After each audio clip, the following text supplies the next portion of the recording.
এই যে আমরা সন্ধেবেলায় এই নতুন গাড়িটায় ঘুরছি, পুরো যার ডেকোরেশন কটা নিজে মাথা থেকে বার করেছে এবং সঙ্গে সহযোগিতা করেছে তন্ময় সান্যাল।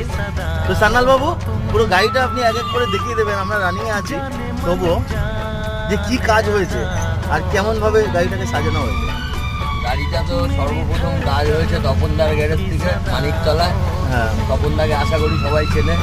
তপনদার থেকে কাজ করানোর পরে গাড়িটা লাইটের কাজ রয়েছে, ভ্যারাইটিস রকমের পাইপ লাইট দিয়ে কাজ রয়েছে লাইটে, ঠিক আছে। গাড়িটার সামনের পোর্শনটা জানালে আরও সুন্দর ডেকোরেশন করা হয়েছে। এখনও রেডিয়ামের কাজটা বাকি রয়েছে, রেডিয়ামের কাজটা হয়ে যাক তারপরে দেখাচ্ছি। এটা আমরা ভিতরের মানে পোর্শনটা দেখালাম, তাই একটু হর্নটা বাজাতে বলো। যখন দোকান